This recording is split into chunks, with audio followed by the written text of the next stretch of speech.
So thank you all for coming. Really appreciate it. Virtual. Let us know if you're out, if there's any problems with sound. Since Jared mentioned that, we can like try to talk better if it's not working.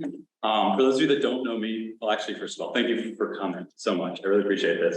This is a good turnout. I'm very happy with this. And I think we've already starting a conversation, so that's really the goal here. And we've kind of become comfortable already. So I'm Dominic Victoria. I'm a senior at Pitt. I'm an intern here at OPDC, Oakland Planning and Development Corporation. We're a community organization in Oakland. We host these meetings monthly, for those that don't know, on different topics. And this month's topic of interest is live music. To give you some background on me, like I said, I'm an intern. I'm only here, it's my fourth month. This has been a project I've been working on, talking to a lot of people. The goal is really just to like start a conversation here. It's not like anything's been really going too far behind the scenes. So whatever you have to bring to our conversation is welcome, and we're really excited to hear it. But in general, like I said, the topic for today's meeting, we're talking about live music in Oakland, specifically how to uplift it in a way that benefits everyone, all of our residents, our students, long-term, short-term, renters, homeowners, whoever it can be. Really structurally, I want to lay out, it's pretty loose tonight. Like I said, I don't want to talk that much. I also don't have like any like visual supports or anything, so it's going to get boring if I do. But structurally, I think I'm going to start off just giving some background on what we see as the problem or the opportunities that we have, maybe some history on Oakland, like live music in general. Then we're gonna bring it over to Brett here, who is from the city of Pittsburgh. He works in the Office of Nighttime Economy as coordinator, I think. He also has a history of like booking and playing shows. I'm sure he'll talk about that too. But really after that, we're gonna open up the floor. Like we have people in here that are definitely experts in their own like realms, but we don't have like an official structure. So I think really the goal is in the short term to start a conversation. So whatever you have to say, we want to hear it, and we want to get whatever we can out of it, where possible. But before I start, I think should we introduce now people that are Yes. introduced? Okay, cool. Oh yeah, like I said, I'm Dominic. Also, did I say I'm from Pittsburgh? That's something that people want to know. But you want to go? Okay, my name is Liz Gray. I'm a consultant to Oakland Planning and Development Corporation. I'm originally from Pittsburgh, but have lived a lot of places all over. Okay. I remember the good old days of the 70s with live music in Oakland. Goodness. So I miss. I'm Jared, I'm from LPDC. I guess I'm less of an official host tonight. I'm just kind of helping with some of the tech and stuff, but I did kind of help to do some of the promotion for this event where I got to learn about some of the old venues that were here. So that was quite cool. One of our staff members, Polio, Ellis, can't be there tonight because he's at band practice and then he's doing Skull Fest over the weekend. So make sure to go to that and support him and all those artists. But talk to Polio. He worked at some of these venues, and there's some. I mean, if you've seen some of the pictures that we posted of the Electric Banana, he's in the one with all the kids out in front of the place. So it's I'm newer to Pittsburgh, but it's been a really interesting experience for me learning about some of these venues as we compare to have this conversation. Are we going around with the whole room, do you think, or just like We can just kick into it. just kick into it? All right, cool. So like I said, I'm just going to give like a brief background here. I don't want to go too long, but I do want to have like a starting point that we can all sort of have some facts, have some like interest, whatever from the beginning. And then like I said, pass off to Brett, we'll talk a little bit too. But to begin, so I think starting off with like sort of where we've come from, what Liz was talking about, a little bit of our history without getting like overly nostalgic, but I think there is a lot to be gained from just talking about what we've had here in the past. As I'm sure a lot of you know, virtually and in person, Oakland has historically been a huge live music center for the city and even for the state.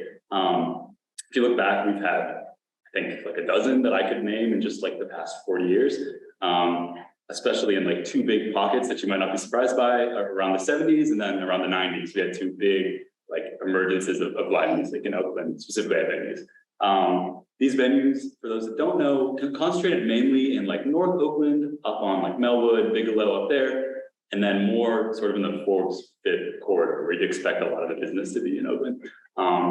There's a long list. You can actually look, Jared wrote a really cool piece on our website about some of the old ones. I know we talked about the Banana, but we've had larger venues, we've had smaller venues. We've had like literally going through anyone you can name pretty much has been here, from like James Brown to Joni Mitchell, Bob Dylan, Bruce Springsteen played at the Decade, which is, if you guys know where the Garage Door Saloon is, it's condemned, it's a whole building. Bruce Springsteen played there, Nirvana, Wu-Tang Clan, Erykah Badu, like it's insane. Like pretty much anyone you can name in popular music for the last, up until around 2005, it's played in Oakland. A lot of this was started because I looked into this past and it's like, where did it all go? And unfortunately, in about 9 years around the turn of the millennium, we lost 6 venues, just in 9 years. The cause of that loss is kind of like up for dispute, and maybe people have things to say today, but issues like rent increases, trouble booking, landlord disputes, parking, people getting tired of booking shows because people hear book, no, it's very exhausting. But like I said, turn of millennium around 1995 to 2005, we go from like, I think it was 8 or 9 venues to like 2 within that little short period of time. At the same time, we also had like significant job loss in arts and entertainment. And Oakland is like known as like this big business center, commercial center, but in that time where other jobs are going up, we lost half of our 1,000 workers in that like field, which is crazy like to think about. All these other fields are expanding, but at the same time, our arts, entertainment, and recreation are like collapsing in just 10 years. And there might be a lot of reasons for that, but it hasn't recovered. We're down to 500 according to our last survey. And it's to me a sign of what we already know, which is there's not much entertainment. But like I said, around 2005 is really when a lot of the big ones had closed. And moving into today, since then, we've had little things pop up formally, but nothing has really lasted. As it stands, there are no formal, consistent places to see music in Oakland on a formal like venue performance scale. Even if you look at like the East End, for people that go to a lot of shows, you'll know, it's kind of like a gaping hole that's underneath like Lawrenceville all the way down to the south side. Nothing in Squirrel Hill, Greenfield, Homewood, Point Breeze. It's you look at a map of the population, these are really populated places. I would kind of argue against that only because like the Squirrel Hill Sports Bar actively hosts shows and stuff like that. So there are still some, but I definitely agree with that. Yes, I should say, I am saying all ages too. That's oh, okay. I didn't say that. I didn't say that. We were focusing on all ages just because but you're right. Sports bar, they definitely have done some for it. And a lot of places do them like one-off and stuff, but really consistently venue focused places like that. But really all this sort of leads up to the main frame of the issue today, which is there's kind of a lack of things to do at night in Oakland that aren't bars. When I sort of began this project, that was something that a lot of people could relate to, whether you wanted to do things or you felt the negatives of not really having anything to do in Oakland. So, since that 2005 and before then, we've lost a lot of our smaller businesses, have been replaced by bigger corporate chains in a lot of cases. It's not just these venues, right? We've lost a bowling alley, we had a playhouse, we had movie theaters, all these spaces where college students, children, adults, anyone could go, like be entertained at night. Nowadays, we literally, according to like the last economic study in 2020, there is 0 in Central and South Oakland, despite a massive population, which is, it's almost hard to find anything like that in the area because you expect all these people, this big business district, we'd have some entertainment, but like I said, it's bars and that's kind of it, unfortunately, at this point. So the big question then is, what are students to do? And I talk about students just because I think a lot of them are in the room today, but also that is an issue that longer term residents will also bring up, and it's something that we have to address either way. But really, I think the best argument that I have is that we work with what we've got. Like, just because you take away venues doesn't mean you take away passion for music. Like, we're always gonna have bands. We're always gonna have excitement for music. The issue is right now that community need is not being met by anything formal. So if you talk to, and I could talk to students in this room, but I've talked to plenty of students, yeah, like you either leave Oakland or you go to a show, like a house show, which is totally cool, or you go to like a house party. There's not even like a bowling, like I said, bowling alley, movie theater. There's just not much left at this point. But like I said, as you'd expect when those things happen, we have complaints, which are totally warranted in a lot of cases about safety, about noise. And while these spaces are super great for creative use, we just want to use this energy and put it also into a space where people can like, of all ages can come, of all backgrounds or whatever. It's a little more, and hopefully that would sort of solve a lot of these problems at the same time. But yeah, finishing up. So to me, it's a quality of life issue. Like it affects everyone. Obviously, like I keep talking about musicians and students, but one of the issues with not having anything to do in Oakland formally is that people are more likely to bring their cars to campus because what do you do when there's nothing to do in Oakland. Some of us bus, but some people don't use the bus and instead they bring a car. And now we have this problem with parking that is affecting long-term residents, it's affecting businesses, it's affecting everyone. So having little things that people can do that they can walk to rather than bringing their car and keeping it here during the day, except for at night when they want to go to the south side, I think is a great way to alleviate some of that damage. But at the same time, it does also support musicians and support music, which I think a lot of us kind of agree on. That's really important, that we have art and that we have performance and entertainment in a space where we could probably come up with 40 bands that exist in Oakland right now, just talking among us. But yeah, that's the frame. That's where I come from as a student. Obviously, like I said, there's a lot of perspectives and we're gonna hear a lot of them today, but really cut and dry, it's having a space like this benefits all like community members in the long term because it alleviates that need for cars. Hopefully it condenses some of the like entertainment in like a place of business rather than a place of residential living. And yeah, I think that's about what I have as an introduction. We're going to talk about things that we can maybe do about it further on. And I hope everyone has experiences to share, like ideas. If you don't, no worries. But I think before we do that, I'll pass it up to Brett. If you don't mind, talk about sort of like what you do and maybe some of your background stuff. Everybody, my name is Brett Kunak. I just actually recently took a position with the city of Pittsburgh's Office of Nighttime Economy in April.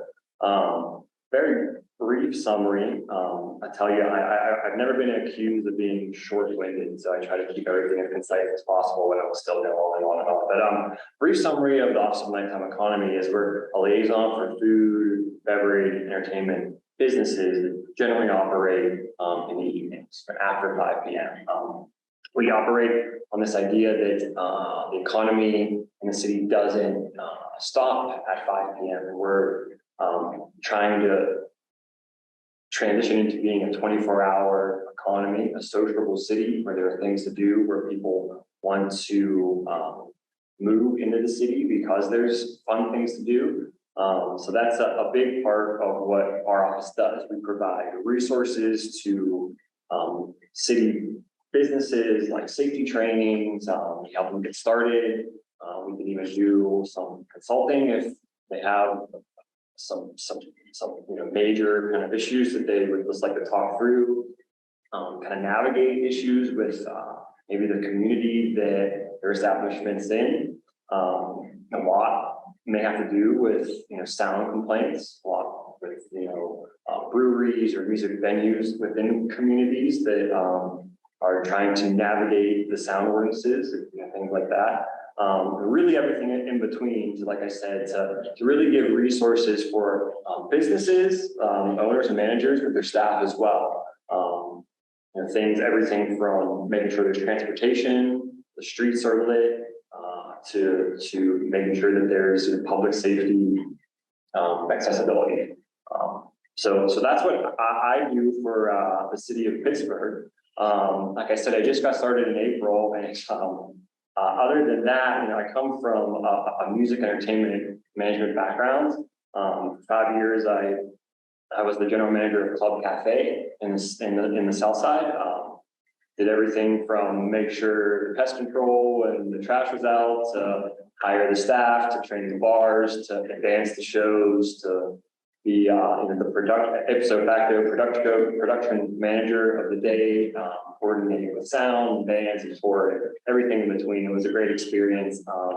Took probably 10 years off my life, but other than that, I come from music promotions and marketing background from Stage AE and from West. I helped open up that building by starting out as a ticket taker and merch representative. Slowly, kind of over the years, throughout my 8-year tenure there, I moved up to marketing and promotions manager. Rewind, I'm kind of going backwards. Throughout college, I was in a punk and hardcore band.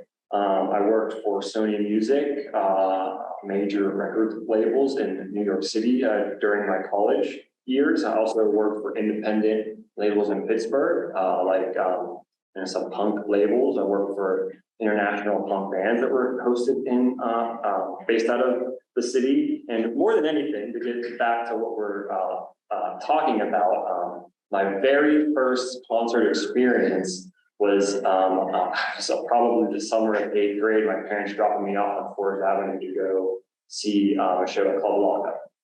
And then it was probably after that once every weekend, twice a month, into high school, where I can remember the first time I played a show at Club Laga. I can remember playing my first help shows on Park Avenue with some of my like favorite Pittsburgh punk bands. I can remember my last hardcore punk show over like off of 5th somewhere. And so to kind of get your point, Oakland was the place where I really found my passion for live music. And it's after speaking with Liz, really shortly after I started with the city, she grabbed me, found out that I'm passionate about music and said, we're going to talk about music in Oakland. Since then we have been, and I just found that honestly, it just seems like more than anything, I don't want to sound too dramatic, but it's a travesty that, for the last 15 years of my professional career, I've always tried to get people in the door. And that's a big number one concern, whether you're a marketer or a general manager, you need to get people in the door. Sometimes it's a struggle.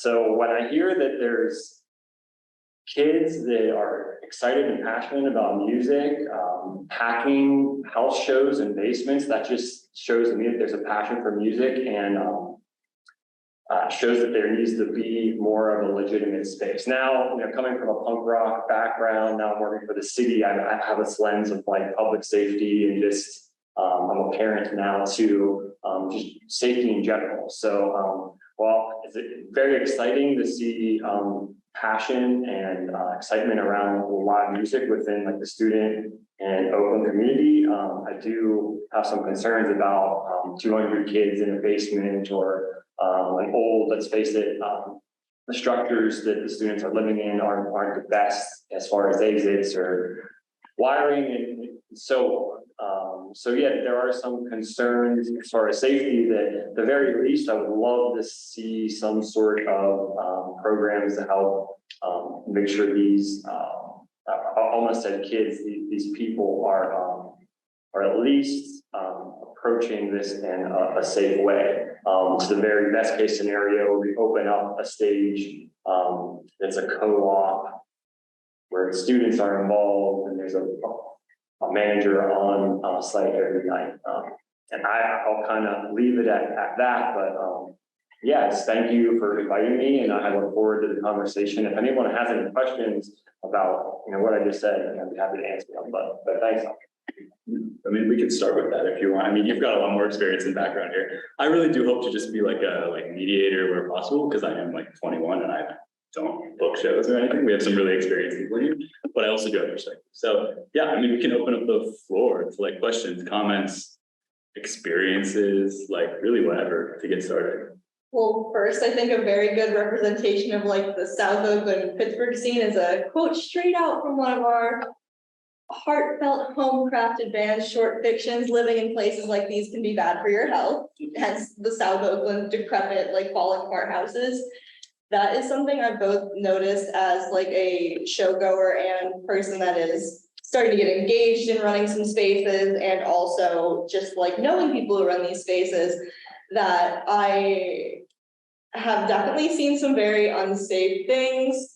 I know personally, both like I carry around Narcan, stuff like that, just because some of the things I do see happening at these shows, which again, no judgment against the individual there, but it also makes that's an undue risk on some of the people going to these shows. So is there any specific ideas that you would have besides like obviously like creating like a separate space for these things to be able to kind of navigate that a little bit better? Because like as college students, like I have a weird connection to like Greek life even, and I've seen like a lot of just crazy stuff go down at those events, stuff like that. So that as like college students and young people in general, from your background as well, to kind of help mitigate some of these issues before they become like a house collapses and 200 kids die because they were crazy stuff happens, as you know.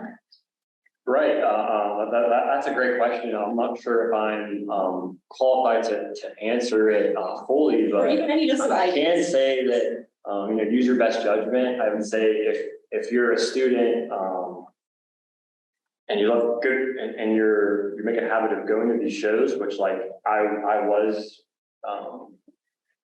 when I was of age to do that, at the very least, use your best judgment. And that's what the police would say to you. And there, I do have a lot of ideas on, certainly how to prepare a house that's maybe thinking about hosting a show. There are a lot of resources like we were speaking about before with the beer project and these safety kits and I'm hesitant that as a city employee, that's kind of murky and I'm still new. So I don't know exactly where the line is drawn there, but Though you yeah. work with the city, you're not directly speaking for them, is kind of. Absolutely, but they're I think number one is just safety education, and our office puts on safety trainings throughout the cities that would touch on things like Narcan, stop the bleed if someone was hurt, and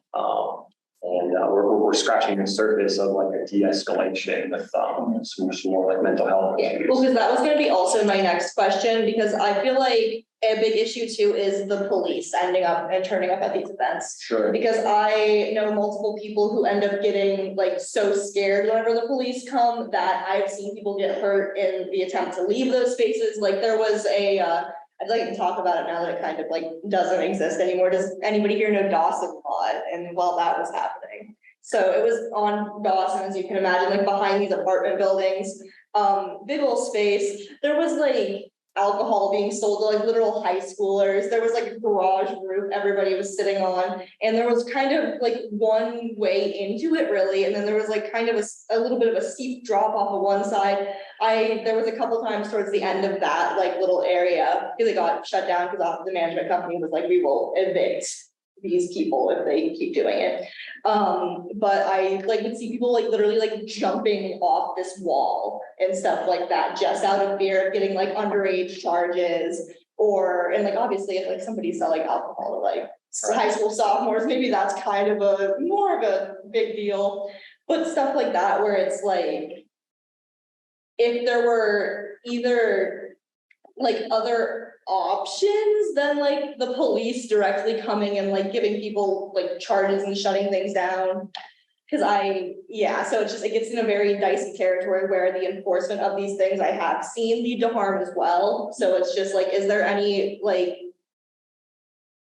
other things that you think the city would be either willing to do or able to do in regards to like kind of preventing that, or like having a little bit more information on if you do get caught doing this, what will happen in a way that like doesn't like scare these kids into thinking their life will be over if they get caught as a 20-year-old with a beer at a house show? That's a great question, and I would kind of have to think about it more. But my first inkling is that that's exactly what we're trying to prevent. The idea, and that's why a public space that's run transparently, legitimately, where everyone can access makes so much more sense, just to eliminate things like that. And then those shows and those places are probably always going to exist in some level there, but that's, I see honestly the biggest safety issues are young under 21 people with alcohol and everything that kind of goes along with that. Yeah, so hi everyone, my name is Gabby. I'm with the Pittsburgh Innovation District. We're an additional nonprofit here in Oakland. We operate off 4th and 5th in our Avenue co-working spaces. Not super relevant, but I'm the events manager, planner, coordinator there. I do a lot of placemaking activities, and I'm actually connected with Eli, who is so nicely your virtual. Eli's the post genre records and helped actually program the stuff on top of the street. And Eli and I connected over him looking for a safe venue for exactly this.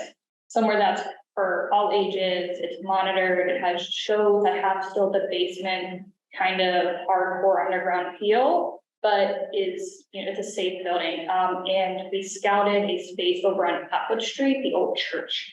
And that unfortunately looks like it is still kind of far down the road due to landlord issues and as such.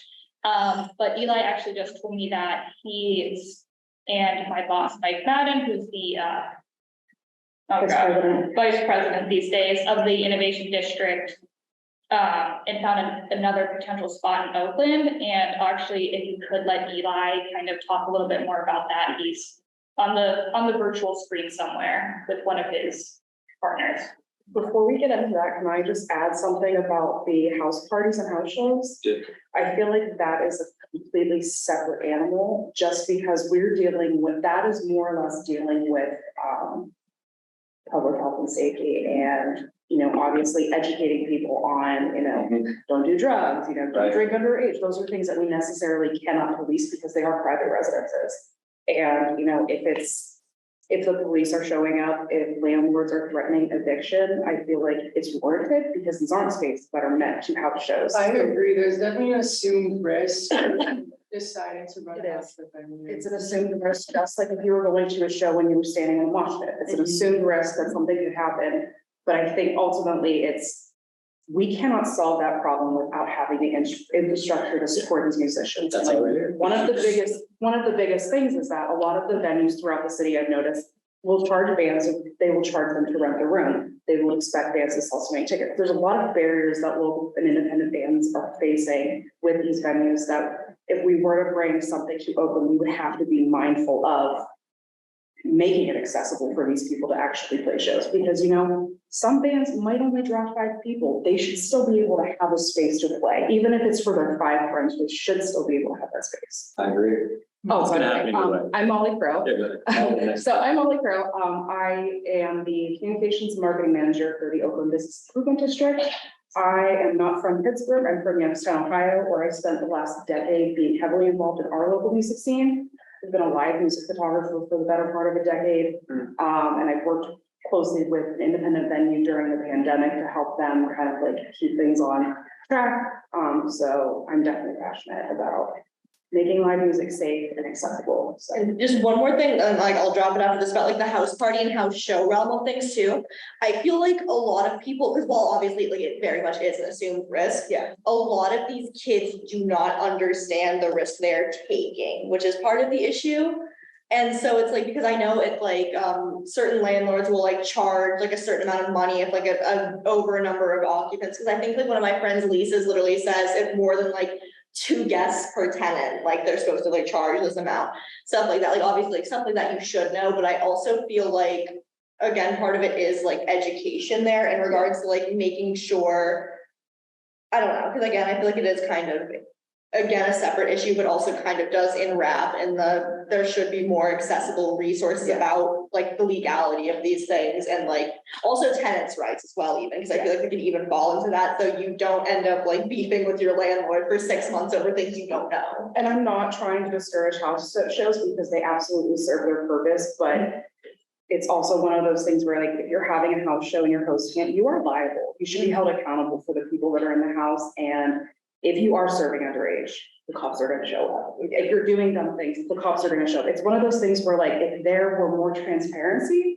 between the people that are trying to do house shows and, the city, trying to actually have those conversations where we want to do this house show and going through it the right process. Okay, what's interesting about that is I ran a pretty big house show venue here in Oakland this past year, and every time we had the cops show up, as long as you were cordial, and I was very straight up with what was going on. We did not sell alcohol or, again, the assumed risk, the liability, very much aware of what would happen, what the ramifications of that would be. So it's a really run that place like the Navy, but yeah, if we did have run-ins with the cops, very transparent what we were doing, clearly said we are having a show in our backyard / basement area. It was usually noise complaints and they're thank you for telling us. like, we will be like, you have to keep each other updated, like, if we come again, we may have to shut it down, but like, as long as you are very transparent, like, that'll only serve like your favor, is what we found out. If you're a part of the one that I'm thinking you are, something with sandwiches, if mayhaps. I definitely agree with how I've seen that run was one of like the better examples, even in like the prior iterations of that one too. Because that is something I have seen, that the venues who are just like very, because like in the past, there were some venues where it was like, because I've never had like a problem with like, again, a student figure. Thinking of, I've never had issues at yours, whereas at other ones that have now been since shut down for various reasons, issues with like sexual assault and like things like that, or like a lot of drug use, which ends up just so like, again, like landlord issue stuff like that. So I feel like that transparency is a very. Yeah, there's, Can I interrupt for 1 second? You know, one thing that you have to keep in mind in all this discussion is that Oakland is not just students. Oakland is home to a lot of residents year round. And when you have a house party, it's not just the party itself that is the issue. It's the people leaving the house party, okay? I mean, I lived on affiliate. I had nights with people dancing down the street at 3 o'clock in the morning, singing at the top of their lungs. They went to Two house invasions you from know, Barney so- Hill. you need to take into, you know, it can't be, this needs to be a well-rounded conversation, including that. And also with the safety. Right, there are a lot of old houses. Okay, first, you don't really want to live in a lot of them, but packing a lot of people into a small space and allowing people to smoke whatever is, we are courting an accident. We're waiting for something bad to happen. We want to be able to move it out of the dark into the light, where it wouldn't just be for over 21, but would be a mixture. Okay, like Mr. Smalls. Okay, they have under 21 nights, they have the band, they have this, they have that and everything. There are, you know, different configurations you work out, but Mr. Smalls is located in the business district. Okay, it's not stuck in the middle where there are actually people living all around it. So that's something you really have to think about when in this discussion. I'm getting comments here, so I'm going to read you a few comments. Not so full and drunk party goers are coming to your house and invading your house, which we have had happen. We have people wake up to find somebody in their bedroom, standing at the end of their bed, drunk because they went in the wrong building. Okay. Well, also, isn't that kind of an issue, like within just like being in, because like I know it's like no long-term Oakland residents' fault that this became like the college neighborhood per se, but it's like that also, I feel like then kind of gets to the point too, how do you prevent those things? Like without, because I feel like the big thing here that we're all kind of trying to get to is like creating a space that is And like safe. This goes back to the conversation Eli, Yeah, my I was company gonna has make sure that had we- with talks with landlords, we're finding a legit venue that has a capacity for X amount of people. It would be for all ages, but they would not be serving alcohol. Hopefully, this location that they mentioned is in the business district, so people would not be going in other people's homes. The homes in Oakland are deteriorating. Maybe the locks don't work. Maybe they did lock their door. For over a year, my house lock did not work, so I Yeah, so- understand that. But house shows will always be a thing no matter where you are. But what Eli and his team want to do is build the space that Oakland was prior to 2005, where there were legit venues with safety. People were on site to always ensure that there was safety being enforced. There's a capacity of how many people can be there, and it can be used for multiple purposes. And like I said, I'm sure Eli will Yeah, please, be I'm more sorry. than happy to divulge. So Eli, please take the floor. Okay, Yes. so long story short, I'm Eli. I am on this team that is composed of people who live in Oakland, and it is called post genre. It's something that me and my musician friends made to just kind of get people not just who are playing music, but also people who are writing about music, people who are interested in film, because all of these things are necessary to kind of propel musicians' careers. So post genre is really just right now focusing on trying to share what we have in Oakland here, which is like a really special and organic scene that's going on that really not that many people know about. Like everyone here knows about it, but even if we just look at the population of kids who go to Pitt, maybe 5 or 10% of kids actually go out to house shows. And I saw kind of the synopsis of what this meeting was about, but I really just wanted to be here to just kind of say that I think that the music scene that we have and that it exists as it is currently, although there are some shortcomings, it should really be something that the community can be proud of. Because when we're talking about all these issues that come with house parties, the people who have, am I audible right now? Yeah. Yeah, they're figuring something out. Everyone else Okay. can hear you. So the people who actually consistently go to house shows are really good kids, and they aren't people who kind of treat Oakland as a trash can. They're people who are very aware that the community doesn't belong to them, and that there are permanent residents here who will be in Oakland likely longer than these kids. So basically, like, we have a scene of very loving and caring people here who, 99% of the time are actually just putting in great positive energy into the community. So I just kind of wanted to say that, because I obviously know that there are a lot of shortcomings with how these things go, but I just want to start with that.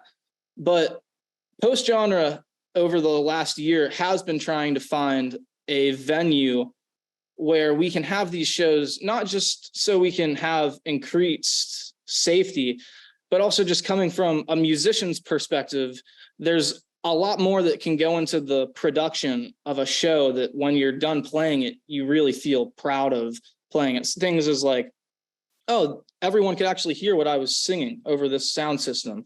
And you can hear what you were saying. I can hear what I was singing, and I didn't lose 10 pounds sweating.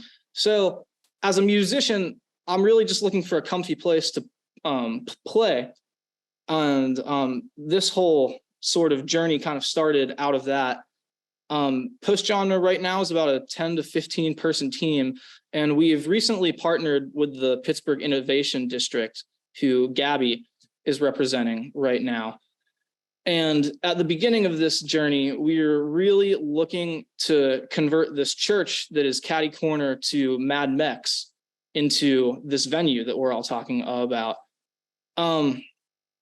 That unfortunately is just too much for, a couple of people in their young 20s to take on, to do something at that place, basically just because the demands of the landlords are just very high. So where we currently are with the PID is we're going to begin looking into alternative locations, but the main goal of this project is to still end up at that church, because we were saying, let's have something that we can walk to. That's central for everybody. It's pretty much been redone inside. It's really just a space that this community could use, not only for music, but there could be art there. There could be like pop-up thrift sales there. Another big thing in Oakland, there's no grocery store. You could have farmers markets in there. It's basically just a big open space that could really, really serve the community more than it is right now. So I guess if I just had one thing to really ask of everyone is just how we could all kind of focus on seeing this be realized to its fullest potential, which it just doesn't get any better than that space. Yes. What we're talking about. So that's kind of my spiel. Sorry if that was long-winded. Sorry. Oh, you're good. Good. It's amazing to hear that like so much. We talked to like a bunch of people with like bands and like all sorts of stuff happening. I know I saw like 3 hands in the room. And I also saw Ty raise his hand. I think, Brett, did you have your hand? I'm good. Okay, Ty, I think you were next, if you want to go ahead. I think you have that, and you can go up here, upper right. And ask them, unmute. Hopefully. Nice. Hey, hello. Hey, somebody else can go. I'm on my way. I'm around the corner. I'm just gonna pull up. Oh, sick, thank you. All right, someone else had their hand. Oh, yeah, go ahead, sorry. Hi, I'm Bella, involved with the music scene and involved with the radio station at Pitt, which is actually what I wanted to bring up. Internally, I don't know how many of you guys know about WPTS, but we are really involved with the local music scene. We have a band come and play every Wednesday night at the radio station. And there has been talk of trying to get Pitt to, within the next few years or so, probably won't happen within my time there, but to essentially fund a venue that is run by these students. So I like the idea of the Atwood Church that we're bringing up. I'm wondering, have we tried reaching out to the university and seeing if maybe they would be interested? And because I think that could be a really interesting route to go down that might also prevent some of these issues we've been having with landlords and with costs and things like that. I don't know that it necessarily would work, but it might be an avenue worth exploring. I don't know if that would fit with the university's spring. I would say that would be very, very, very challenging. Okay. Oh, you could also. My name is Anne Lincoln. I'm the Associate Director for Off-Campus Experience. So, yeah, in my own challenge of getting myself a building for my office, I would say yes. Well, worth considering every day. But regardless, this is a group of people that wants to do Yeah, the for exact sure. same thing. That's what So. Okay, well, isn't that part of the origin story of the Brillo Box? I mean, that it was a group of people that basically got together. Roboto. So I'm on the board also because I'm Kylie Robinson. I'm not speaking for Roboto right now. I'm on the board of Mr. Roboto project. I just want to make that clear. I'm not like speaking as a representative for them, just like a member of them. And that is one thing that's like very, like, as we've talked about that as like a board before, like that a big prohibitive thing for a lot of these college students is getting to Bloomfield, because that's where our venue is, things like that. And I know like we've had difficulties with fundraising enough there, but that's something that I know I'm very passionate about is getting a space here in Oakland. And I know that's something that I'm sure that we could either, because I know like we've tried to reach out to like WPTS and stuff like that to see if there could be like a co-fundraising thing between that. So I'm sure there's something that like other small venues like this could do in order to actually help like either fund something like this or even go to like some like student organizations, stuff like that. Because like obviously it's not like directly funded by Pitt, but there are a lot of like, I know like fraternities that have been hosting stuff. Like I know Eli wasn't a frat, stuff like that. So it's like, I'm not sure if Fiji ever did anything, because that was, I don't know, I think that's the one you were in, yes, no, yeah, I don't know. But I know some other fraternities have been like putting on shows, things like that.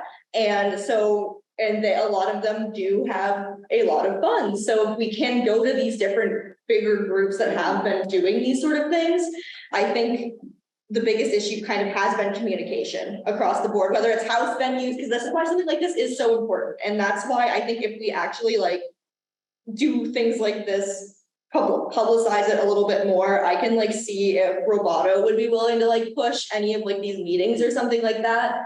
To just see if we can get more of the community together who is actively like integrated in this, to see if we can get together this funding, because I've actually personally like thought about the Atwood Church as well as like getting people together to try to like rent that out to use as a space. So I think a lot of us are actually very much on the same page. If this is a great space to do that, it's accessible to a lot of people, especially because like you can literally look out there, like they have a wheelchair ramp, stuff like that. So it's both like accessible to get to, literally like disability accessible, and just that sort of thing, which would kind of mitigate a lot of these issues.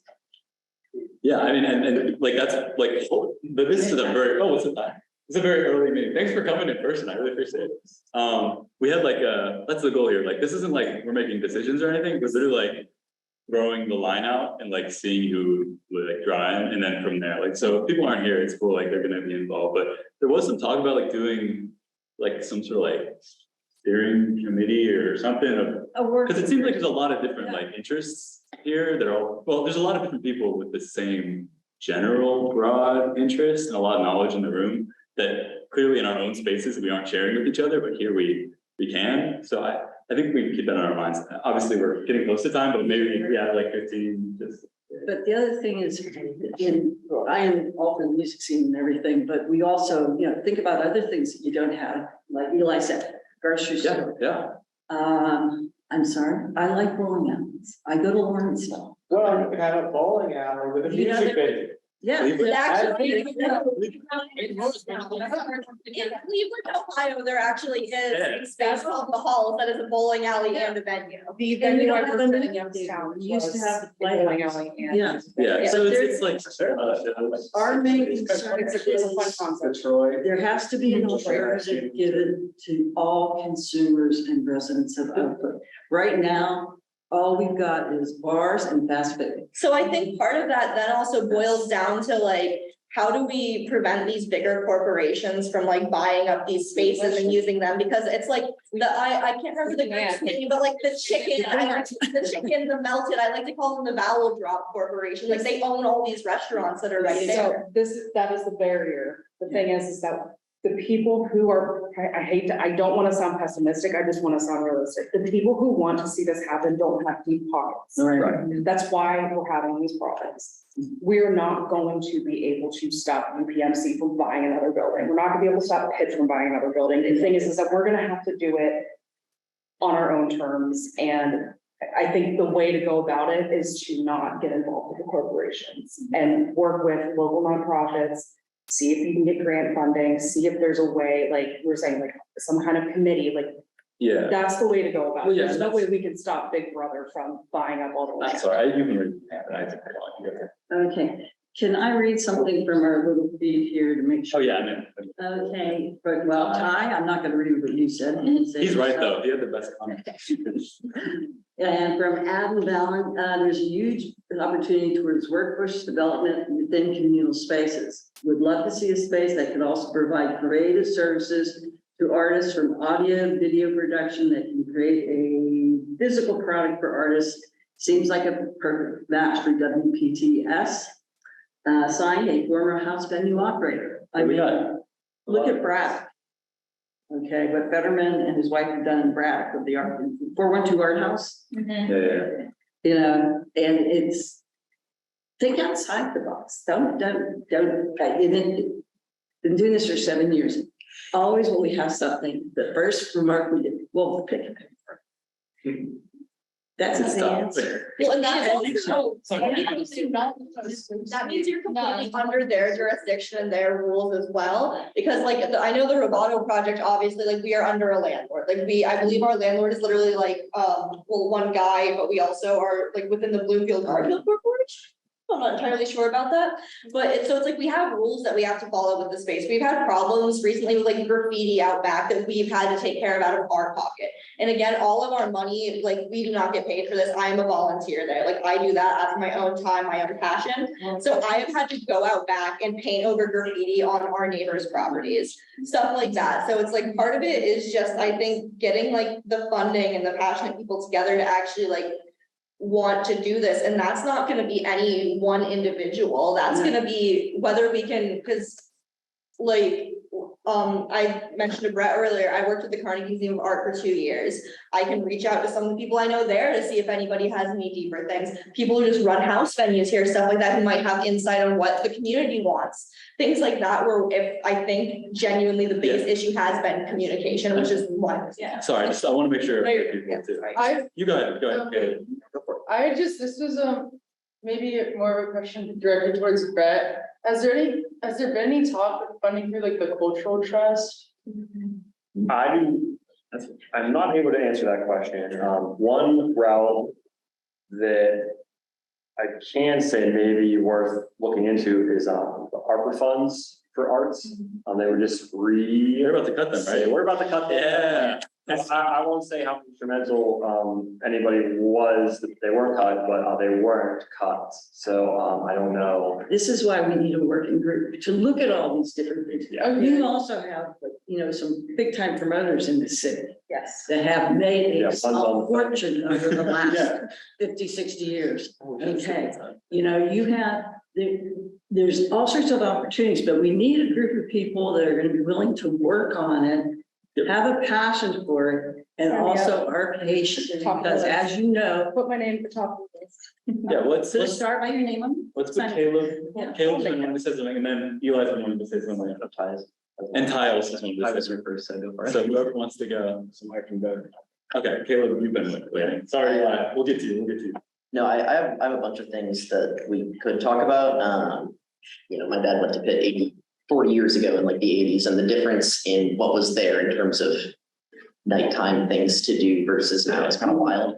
But I more want to focus on what Liz was talking about with broad scale stuff. Like I just want to avoid siloing, since we're talking about like, oh, let's make working group and stuff. It's like we can get trapped on ideas like the church on Atwood, right? Great idea. Everybody seems to have different ideas for that. We have no idea if that's actually going to work. So I just want to make sure, like, let's not get trapped on this is the site, we have to do it here, but what are our other options? Where can we go? And are we just doing music, or are we doing arts? Are we doing bowling? Are we doing movies? You know, you go to Lawrenceville, there's 2 venues, a bowling alley and a movie theater within 5 minutes. Yeah. You go to Oakland, there's nothing. There's nothing even open past midnight other than like the taco place. So Unless you want to get drunk, yeah, you're out of luck. there's nothing to attract people to Oakland, and that affects long-term residents too. It's the only reason you're gonna come here is maybe you're a 30-year-old alumni who wants to go to Hemingway's and relive your glory days. There's nothing else to come. How was that? Hey, man, those days. Credit or credit. I was at I stayed there one night. I was like, that's Okay. okay, wait, Eli. Sorry, Eli, with Aspen probably. Oh, Eli, you need unmuted again. Sorry, man, I hate to delay you. Give us like 5 here. All right, am I audible right now? Yeah. So, you just brought up alternate locations. Like the church isn't going to be happening in the short term. And currently, like the PID and I are checking out alternate locations in Oakland. And I guess just like maybe I could like put my phone number or something in this. Yeah, we're gonna ask people to put emails if they're interested in the chat. Yeah, just because like I feel like yeah, don't worry. If anyone needs to contact, so PID has a lot of relationships with the museum, the library, Pittsburgh Parks, Eli, obviously, same with COVID. So Same with the. I could send out like a long list of contacts. yeah, Gabby, yeah, just like what you just like maybe just to follow up about this stuff, because I've pretty much said what I've had to say here, and it seems like what we're doing right now is kind of what you guys are talking about. So maybe if there's just a way that we could all stay in the same conversation on this and work together. Comms part, we don't need to like be in charge or anything, but we can like I'm gonna take it. Yeah, that's the thing. It's like, I'm not losing anyone, don't worry. what's We that? need to keep the conversation going, because it sounds like you guys have been doing stuff, you guys have been doing stuff, Yeah. we've been doing stuff. That's why we're And here. everybody's doing stuff, but if we all do stuff together.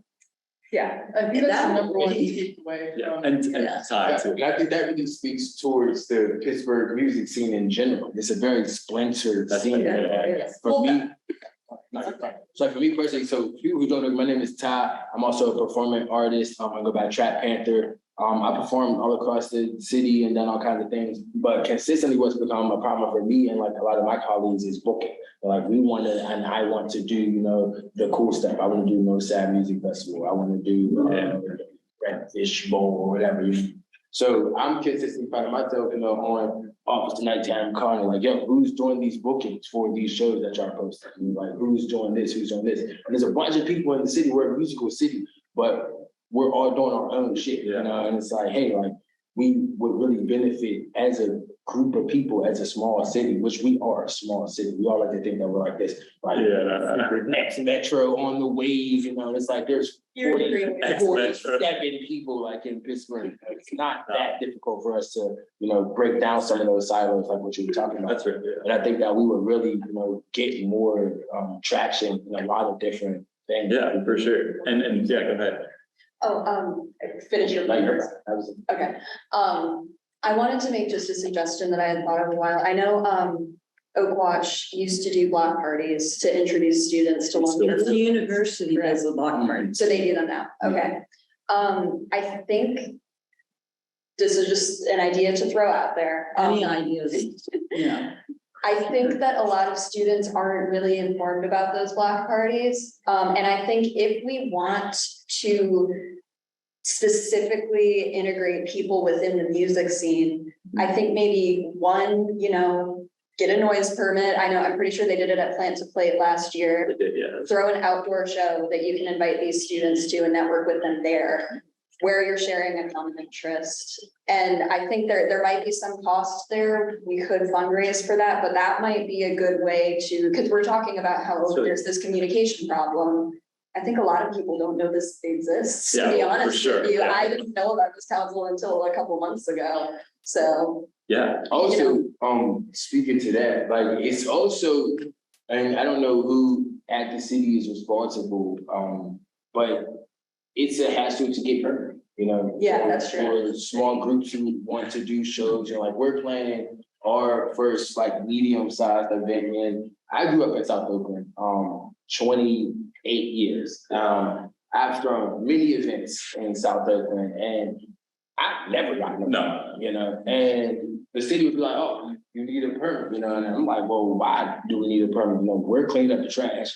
We're responsible for everything that's happening. Y'all don't even know this field back here exists, so then when we do get a permit, I'm still waiting. To be approved. My Eventbrite page got shut down because somebody contacted the city and was like, hey, they don't have a permit. I'm like, well, no shit, we're waiting on the permit. Yeah, there's like some barriers there. The red tape that goes through, and then it's like the permit itself costs money, it's like. That is a giant discussion that's going on right now. It's not just permits for events, it's also permitting for construction, permitting, just period, the system is not working. Yeah. And there's a lot of challenges, and I've talked to people, they're like, oh, I would like to, get my roof done. Like my son, 6 months, tried to get somebody to come into town to do it. He couldn't find it. It took him 6 months to find a roofer. When we did the block party, it was very discouraging having to work through the system. I'll be honest with you. Right. It was terrible. It's horrible. I have a lot of people that, have said to me, well, I'd like to do it this way, but it's depressing. Yeah. And I think, sorry, just let you guys in, I think first. This event looks cool, but yeah, go ahead. Oh, let me ask you. Okay. I think it should work. So just because you brought up block party, post genre, and actually someone else who's in the call right now, who has a company called 8-Track Entertainment. We're putting on a block party that is in the same place that Bigelow Bash is. It's going to be, we haven't formally announced it yet. We're still kind of finishing up some things with the branding, but permit is paid for. It's going to be on September 15th. So if anyone here would like to be a part of that, kind of the whole goal of it is to let everyone know that there's this scene. The bands are already booked for it, but there's still a ton of things to do on the production side, and even, just coming out, having a good time is always good too. But we have like the whole street shut down. So I'd say right now, the biggest aid we need is just finding vendors. What we're doing to kind of raise money to cover the costs of this is we're just doing a flat fee. Vendors can come and sell things throughout the day. But the whole point of this festival, though, is to just raise attention for the bands here. And all of the proceeds are going to the people who are playing and to the production crew of it. So maybe that would be a cool thing. If anyone wants to be a part of it, they're more than welcome to. Thank you. Yeah, no, and even that model, I imagine, will resonate with a lot of people in the music world here. Yeah, we have a bunch of vendors that are signed up for our event, which is the Summer Socialized Music Festival, September 3rd. So I'll send them you guys information to see if they would be interested in doing that on that turnaround too. And then is that Benjamin? Is that something like that? You wanna maybe ask? Where's Benjamin? He's enough for that. Can you guys hear me? Yeah. Okay, cool. I did the clap emoji instead of raising my hand before, so this is kind of a flashback a little bit. But I think like a big thing I've seen in this meeting is a lot of different people, a lot of different ambitions that are like kind of going toward the same goal and coming from the same place, but like it's all individually, like I'm in touch with a lot of different people here, individually, and I'm amazed by like the things that everybody's trying to do. But I think that like, before we try to get a sort of communal space together, a co-op, a venue, that kind of thing, we need to have some unified platform for communication. Because, it's hard to get in touch with people when you do a lot of the time. And it's the biggest thing that comes in the way of, people and putting things together is just communication. So I think like for us to do anything bigger than just what an individual or a small group can do is like, there needs to be some form of unification where like people can organize things together and everybody can be on the same page, Yeah, I think like as far as takeaways go, not to shut it down, we can stay, but I do want to like for people that need to go at some point. I think 100% we're all kind of on the same page here that a goal of ours can be producing a space that's above ground, transparent, like blah blah blah, as a goal. But I think getting there is also kind of an agreement, which is that we lack a consistent place for communication. I know I'm only going to be here for another week, but I know PDC is willing to handle the communication aspect of it, and I'm sure this space will be able to be used consistently, or else I'll like annoy them about it when I leave. But like real quick before people ask again, yeah, we're definitely taking emails, and I'll probably just send out an email. It's like, you were in this meeting. Let me know, like involvement wise, if you want, and we can schedule something else. I don't know if I'll be the one scheduling it, but it will be getting scheduled at some point. And if you're in the room, you might say like, hey, star this. But now, yeah, if you could before you leave, put your email in the chat if you're there and you want to be involved. Just we'll keep the log and like we can stick around. But we are 15 minutes over right now, despite our interruptions. Yeah. Does anyone else have? I was just gonna say, PID also has meeting space if anybody, if we couldn't use this space, PID also has meeting space, so. Multiple meeting spaces, sorry, want to offer that up. And I was gonna say too, I can't promise robotic will always be available, but I can definitely figure something out if that works for you. Yeah, and we can figure out like representatives, but I think right now it's fairly loose. Obviously can't always stay loose because you have to make some things happen, but the energy is there, it seems like, so it's really exciting. But yeah, do you have anything else? Yeah. Okay, well, why don't we say, yeah, put your email in the chat if you can. Wait. I like. Okay, since we're all saying this, Pitt is having these block parties. Tell people you know. So I'm sure y'all. Every